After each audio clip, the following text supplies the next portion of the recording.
Mesopotamia, the land between two rivers, the Tigris and Euphrates, a land fertile and prosperous. This region in modern-day Iraq is the cradle of civilization. It witnessed the rise and fall of empires. From the Sumerians to the Babylonians, each left their mark.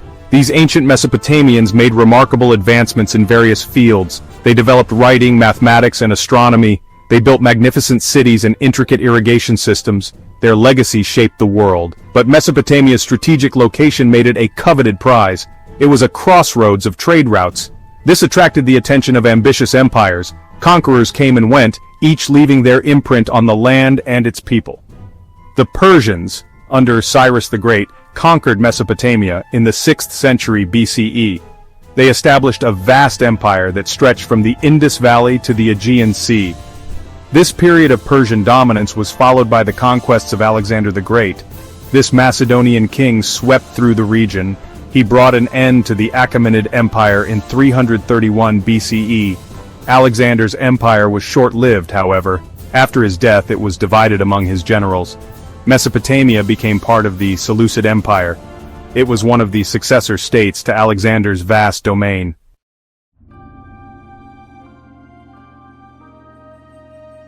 While the Seleucids struggled to maintain control of their vast empire, a new power was emerging in the West Rome. The Roman Republic, known for its military prowess and disciplined legions, had steadily expanded its influence across the Mediterranean. The Romans were a formidable force, driven by ambition and a thirst for conquest. They gradually chipped away at the Seleucid territories, sensing an opportunity in their weakness. Meanwhile, in the eastern part of the former Persian Empire, another power was on the rise, the Parthians. The Parthians were a nomadic people of Iranian origin, known for their exceptional horsemanship and archery skills. They excelled in the art of mounted warfare. Their cavalry, armed with bows and arrows, was a force to be reckoned with. The Parthians, under their king Mithridates I, broke free from Seleucid rule in the mid-3rd century BCE. They established a powerful kingdom that would challenge Roman expansion in the east. The stage was set for a clash of titans: the expansionist Roman Republic, hungry for new territories and riches, and the resurgent Parthian Empire, determined to defend its hard-won independence, were on a collision course. The two empires, representing distinct cultures, military traditions, and political systems, would clash in a series of epic battles that would shape the destiny of the ancient world.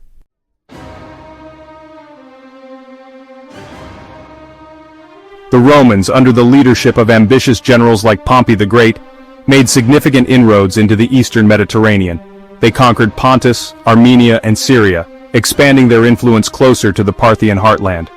The Parthians, initially cautious of engaging the Romans directly, watched these developments with growing concern. The tensions between the two empires escalated further with the arrival of Marcus Licinius Crassus on the eastern frontier. Crassus, a wealthy and ambitious Roman general, eager to carve out his own military legacy to rival those of his more famous contemporaries, Pompey and Julius Caesar, saw an opportunity in the east. He sought to emulate Alexander the Great by conquering Parthia and adding its riches to his own coffers. Crassus, blinded by ambition and greed, underestimated the Parthian threat. He disregarded the advice of his more experienced officers and the warnings of local allies. He marched his legions deep into the Mesopotamian plains, far from their supply lines and unfamiliar with the terrain. The stage was set for a confrontation that would have far-reaching consequences for both empires, a confrontation that would demonstrate the might of the Parthian army and the folly of Roman arrogance. This confrontation was the Battle of Carrhae.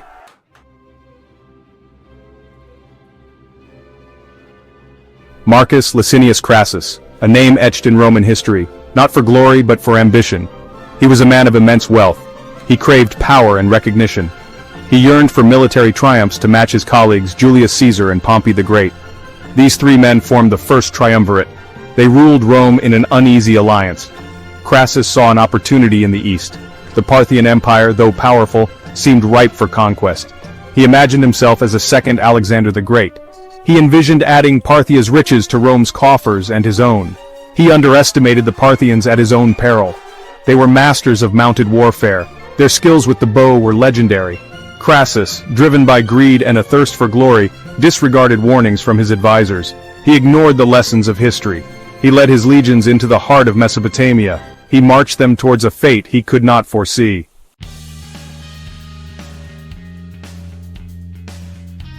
Seven legions strong.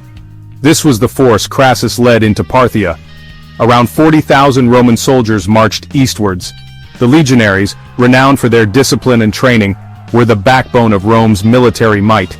They were armed with the gladius, a short sword, and the pilum, a heavy javelin. Their shields, the scuda, provided formidable protection. Alongside the legionaries marched auxiliary troops. These were recruited from conquered territories. They provided specialist skills. Slingers from the Balearic Islands and light cavalry from Gaul were among their ranks. Crassus, confident in his legion's strength, believed them invincible. But the Mesopotamian plains held challenges. The scorching sun beat down on the marching men. Water was scarce. The terrain, flat and featureless, offered little cover. Morale began to dwindle.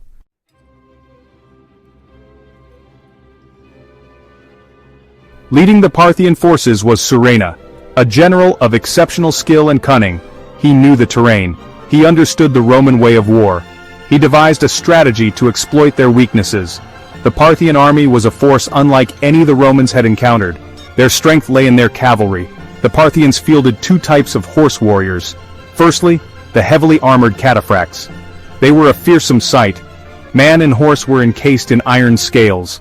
They wielded lances and swords capable of breaking through enemy lines. Secondly, the mounted archers, lightly armored and highly mobile. These were masters of the Parthian shot. They could fire arrows with deadly accuracy while retreating at full gallop. Surena's strategy was simple yet effective. He would use his horse archers to harass and weaken the Roman legions. He would then unleash his cataphracts to deliver the killing blow.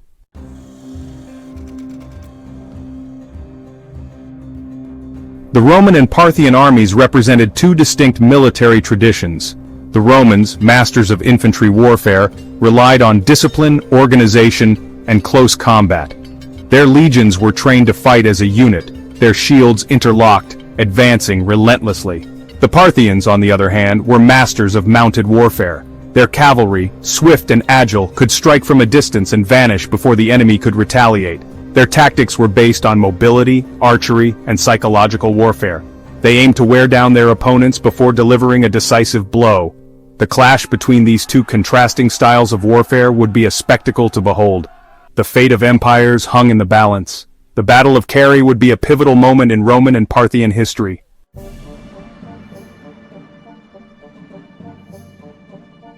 The Mesopotamian sun beat down mercilessly. It was 53 BCE. The Roman legions, weary from their march, approached the town of Carrhae. Crassus, blinded by ambition, had dismissed reports of a large Parthian force nearby. He believed it a ruse. He thought the Parthians would not dare to face him in open battle. He was wrong. As the Romans marched, a strange sight greeted them. The horizon shimmered. What appeared to be a vast lake lay ahead. Water. The soldiers thirsted. They urged their officers to press on. But Crassus's seasoned lieutenants were suspicious. This was no oasis. It was a mirage. A cruel trick of the desert heat. Despite their misgivings, the legions pressed on. They marched towards the illusory promise of water. Each step took them closer to the hidden danger that awaited. The Parthians, led by the cunning Surena, watched from the high ground. They were concealed by the shimmering heat haze. Their time was coming.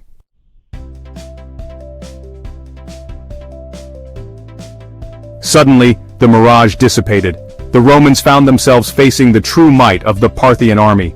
A vast sea of horsemen stretched before them. The Parthian cavalry, clad in bright silks and glittering armor, emerged from the shimmering heat haze. Their banners fluttered in the wind. Their bows were strung. Before the Romans could react, the Parthian attack began. A storm of arrows filled the sky. The Parthian horse archers, masters of their craft, rode in circles around the Roman formations. They unleashed volley after volley of arrows with deadly accuracy. The air was filled with the twang of bowstrings and the screams of wounded men. The Roman legions, trained for close combat, were ill-prepared for this type of warfare. Their shields offered little protection from the relentless barrage. Their heavy armor became a burden. The legionaries, trapped in their formations, could only watch in horror as their comrades fell around them.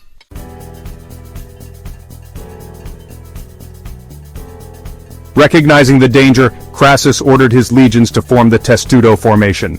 This defensive tactic, a shield wall on all sides, offered some protection from the arrows.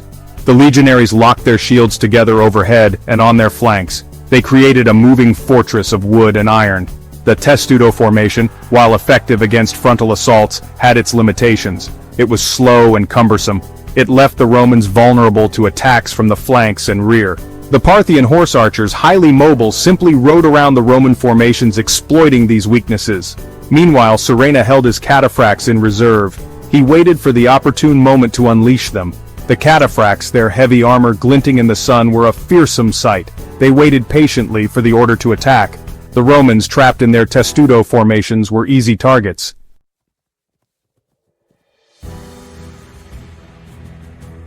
As the day wore on, the situation for the Romans grew desperate. Their casualties mounted.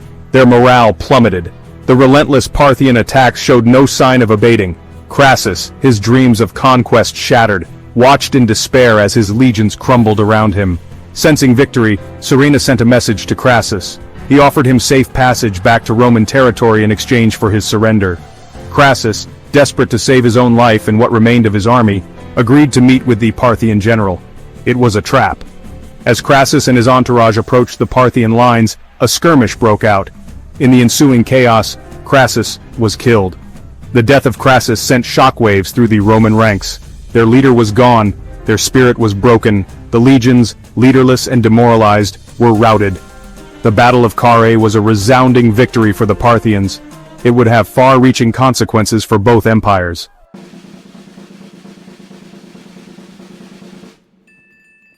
The Battle of Carrhae was a stark lesson in the strengths and weaknesses of different military doctrines. The Romans, renowned for their disciplined infantry and close-quarters combat, found themselves outmatched in the open plains of Mesopotamia. The Parthians, masters of mounted warfare, dictated the terms of engagement, exploiting their superior mobility and range to devastating effect. The Parthian horse archers, lightly armored and incredibly agile, were the bane of the Roman legions. They danced around the cumbersome Roman formations, unleashing volleys of arrows from afar. The Romans, accustomed to facing opponents head-on, were ill-equipped to respond to this hit-and-run tactic. Their heavy armor, designed for close combat, became a burden, slowing their movements and offering little protection from the relentless rain of arrows. The Parthians, masters of the composite bow, could launch their arrows with incredible force and accuracy. Their arrows, tipped with iron, could pierce Roman armor and shields, inflicting casualties from afar. The psychological impact of this constant barrage was equally damaging, eroding the morale of the Roman soldiers, who were accustomed to fighting on their own terms.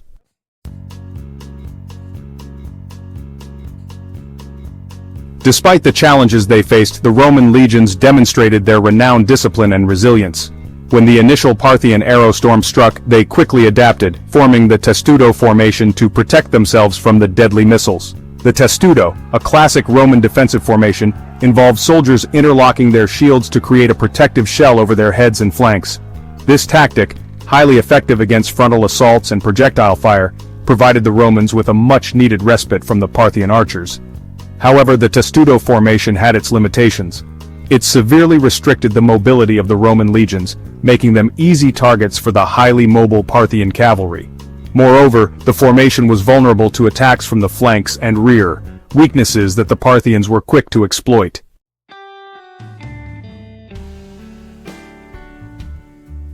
The Parthians were not only masters of mounted archery, but also skilled practitioners of psychological warfare. Their tactics were designed not only to inflict physical casualties, but also to break the spirit of their opponents. The Parthian shot, a signature tactic of their mounted archers, was a prime example of their cunning. The Parthian shot involved the horse archer feigning retreat, only to turn in the saddle and fire a parting shot at their pursuers.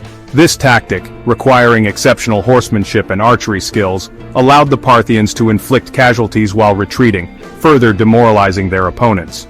The Parthians also employed a variety of psychological tactics to unnerve their opponents.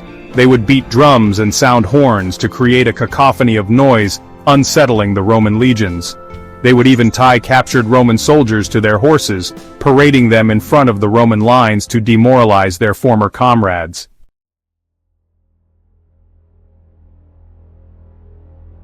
While the Parthians undoubtedly fought with great skill and cunning, the Roman defeat at Carrhae was also due in large part to the failings of their own commander, Marcus Licinius Crassus. Blinded by ambition and greed, Crassus underestimated the Parthian threat, leading his legions into a disastrous campaign. Crassus ignored the advice of his more experienced officers, who cautioned him against engaging the Parthians in open battle. He dismissed reports of the Parthian army's size and strength, believing them to be exaggerations. His arrogance and misjudgment proved to be his undoing. Furthermore, Crassus failed to adapt his tactics to the realities of fighting in the Mesopotamian plains. He clung to traditional Roman formations and strategies, which proved ineffective against the highly mobile and skilled Parthian cavalry. His inability to adapt to the situation ultimately cost him his life and led to the destruction of his army.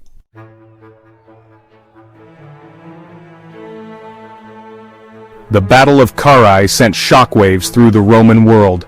News of the defeat traveled slowly. It was a bitter pill to swallow. The Romans were not accustomed to such losses. The scale of the disaster was immense. Around 20,000 Roman soldiers lay dead on the battlefield. Another 10,000 were taken prisoner. Crassus's legions, the pride of Rome, were shattered. Their standards, symbols of their honor, were lost. This was more than a military defeat. It was a blow to Roman prestige. The Parthians, emboldened by their victory, did not pursue the fleeing Romans. They had achieved their objective. They had defended their territory and humiliated their Roman adversaries. The captured Roman standards, symbols of power and victory, became prized trophies. Word of the defeat at Carrhae spread fear and uncertainty throughout the Roman Republic. The Parthians, once considered a distant threat, were now a force to be reckoned with. Their victory had exposed the limitations of Roman military might.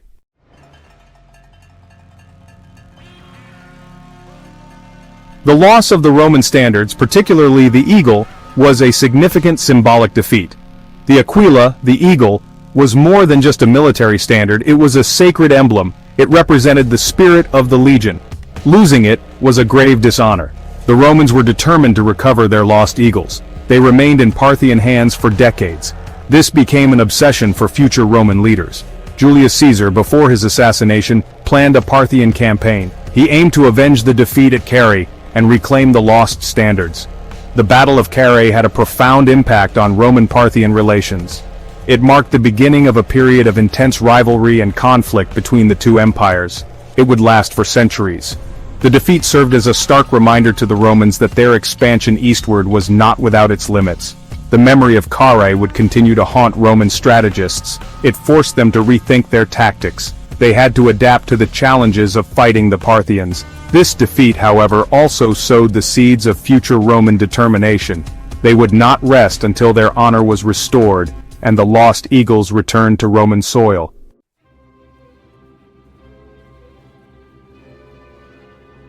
The Battle of Carrhae, a resounding victory for the Parthians and a humiliating defeat for the Romans, marked a turning point in the history of the ancient world. It shattered the aura of Roman invincibility, demonstrating that even the mighty legions could be outmaneuvered and defeated. The battle had profound geopolitical consequences. It effectively halted Roman expansion eastward for decades. The Euphrates River, once envisioned as a stepping stone to further conquests, now represented a formidable barrier, beyond which lay the resurgent Parthian Empire. The Parthians, emboldened by their victory, exerted their influence over the region, forging alliances and expanding their territory. The defeat of Crassus, a leading figure in the Roman Republic, threw Rome into turmoil, contributing to the internal strife that would eventually lead to the collapse of the Republic and the rise of the Roman Empire.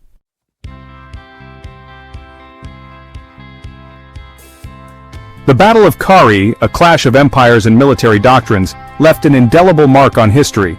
It highlighted the importance of adaptability in warfare, demonstrating that even the most formidable armies could be defeated if they failed to adapt to new challenges and unfamiliar terrains. The battle also had a lasting impact on military thinking. Roman strategists, forced to confront the effectiveness of Parthian tactics, began to incorporate new elements into their military doctrines. They recognized the importance of cavalry and ranged combat, adapting their formations and strategies to counter the Parthian threat. The legacy of Carrhae extended beyond the battlefield. The battle served as a cautionary tale about the dangers of overconfidence and the importance of respecting one's enemies. It highlighted the cultural differences between the Roman and Parthian civilizations, and the challenges of waging war in a distant and unfamiliar land. The Battle of Carrhae, a defining moment in ancient history, continues to fascinate and inspire, reminding us of the enduring power of the past to shape our understanding of the present.